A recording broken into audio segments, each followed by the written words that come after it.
Eu me sinto muito feliz em poder falar com você, contar para você um pouco mais sobre a influência da microbiota intestinal para a nossa saúde. Não é de hoje que a gente sabe que os micro-organismos que vivem dentro do nosso intestino, eles podem estar colonizando de uma maneira positiva ou um pouco mais negativa, relacionando várias doenças com a nossa microbiota. Pois é. Quando a gente faz pesquisas de bactérias e fungos que contêm dentro da microbiota intestinal, isso através de exames específicos, exames que analisam as fezes e trazem esse mapeamento do que contém dentro dessa microbiota, é possível identificarmos quais são as cepas, quais são os filos, quais são as espécies de bactérias que estão dentro da microbiota intestinal. Lembrando que existe sim um padrão ideal de uma microbiota saudável. Sim, existe, tá? Existe um percentual, uma quantidade de bactérias ideais para o nosso corpo.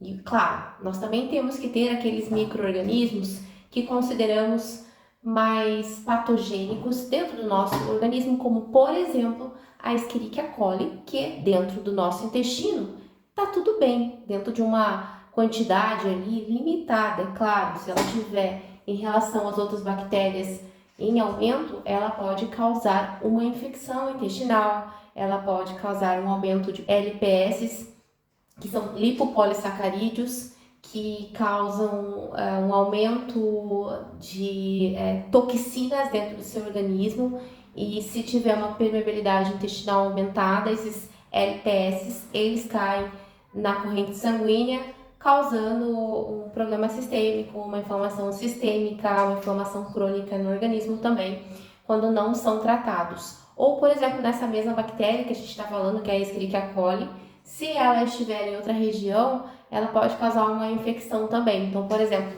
uma mulher na gravidez com uma infecção urinária de Escherichia coli, ela já corre um risco de um nascimento prematuro deste bebê e até mesmo algum tipo de complicação para esse bebê, né? Então, a gente tem que considerar isso. Pensando também que nós precisamos ter um pouquinho dessas bactérias que são consideradas gram-negativas, mas elas têm que estar numa proporção muito menores do que as gram-positivas. Então, não existe as bactérias ruins e boas, né? Existem quantidades adequadas desses filos, dessas espécies dentro do nosso organismo. Quero deixar bem claro isso, tá? E as bactérias, elas também produzem produtos bons, então não existe só produção de produto que pode ser prejudicial para o seu corpo, mas pode ser também produtos que auxiliam ali na formação de mucina, de muco protetor, né, que melhore a nossa proteção intestinal, nossas barreiras intestinais, que a nossa imunidade ela vem muito do intestino também. Se o teu intestino ele está permeável demais, que é o leaky gut, né, o intestino peneira, permeável, ele tem uma relação muito forte com a imunidade. A gente consegue verificar isso através de um exame de leucograma, observando os leucócitos, observando a quantidade de neutrófilos, eosinófilos, monócitos também, para ver como que está esse equilíbrio da nossa imunidade, que tem totalmente relação com o nosso intestino. Então, se você tem uma alta de leucócitos, mais do que 7.000 unidades de leucócitos, a gente já começa a desconfiar que existe uma desbiose intestinal, que é um desequilíbrio ali daquele ambiente que deveria estar eubionte, tá? E se você tá com uma desbiose muito acentuada, acima de 10.000, 12.000 unidades de leucócitos na parte sanguínea, naquela amostra sanguínea que foi coletada no exame de sangue, já corre-se até alguns riscos de vida, né? Dependendo do quanto que você estiver nesse processo, pode estar envolvido outros tipos de doença junto, até doenças cardiovasculares, risco cardiovascular acentuado, numa mulher o risco de pré-eclâmpsia, né?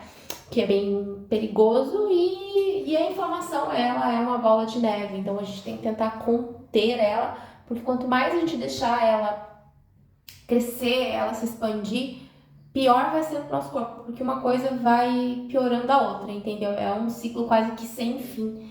E outras bactérias que, quando a gente quer pesquisar relações de câncer, quando a gente está fazendo um exame de DNA, por exemplo, a gente pode fazer uma análise junto com as bactérias que tem no teu microbioma intestinal e com a tua análise de DNA para algum tipo de doença. Então, doenças principalmente que estão relacionadas com o colo, né, com o teu intestino, como um câncer de intestino mesmo, um câncer de pâncreas, um câncer de estômago, eles têm relações com as bactérias, né?